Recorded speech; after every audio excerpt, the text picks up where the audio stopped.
Le dossier de cette édition, vendre la moitié de son jardin pour la construction d'une maison. Regardez d'abord ces chiffres, l'immobilier reste plombé, les ventes de logements neufs ont encore chuté de plus de 11% au troisième trimestre et du coup toutes les solutions sont mises sur la table, notamment pour débloquer les terrains à bâtir. Couper une propriété en deux, même si elle n'est pas très grande, en fait désormais partie. Dossier réalisé par Tiffaine de Tricorneau, Laurie Varman et Vivien Roussel.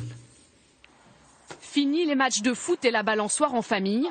Gilbert Roselli a décidé de vendre ses 200 mètres carrés de jardin.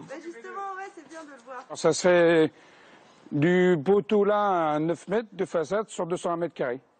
Dans quelques mois, une maison pourra être construite sur cette pelouse. Future distance entre les deux bâtiments, quelques mètres à peine, avec des aménagements à prévoir. Je serai obligé de clôturer la fenêtre parce qu'il y aura un vis-à-vis des voisins. Des voisins dans son jardin, un sacrifice. Mais avec cette vente, il espère obtenir 150 000 €, une somme dont il a besoin pour acheter un fonds de commerce. C'est pour rembourser notre prêt, qu'on soit plus tranquille pour notre vie actuelle et on voudrait financer un projet sur Aulnay. Vendre son jardin, y voir pousser une maison, l'idée séduit des propriétaires mais aussi des acheteurs. Hakim Maloum vient de construire la maison de ses rêves. Sa particularité, elle est édifiée sur le jardin de son voisin. Un lopin de terre de 170 mètres carrés à peine, environ la moitié d'un terrain de tennis. Vous pouvez nous montrer la limite entre vos deux jardins? On peut passer de l'un à l'autre là sans problème?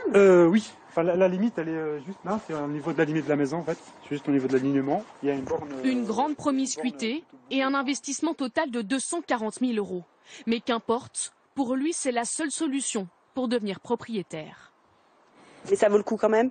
Franchement, en tout cas pour nous, hein, pour un couple de 2 enfants comme on est nous, ça vaut le coup.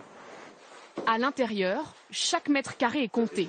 Les chambres des enfants sont petites, à peine 10 mètres carrés, à l'aplomb du jardin du voisin. Sur le jardin, plus du voisin que... Cette pratique, c'est la densification, encouragée par la loi. Car pour le gouvernement, elle peut être une solution à la pénurie de logements. Il suffit de regarder les numéros de cette rue d'Aulnay-sous-Bois pour comprendre son succès. 2 bis, 3 bis, 20 bis.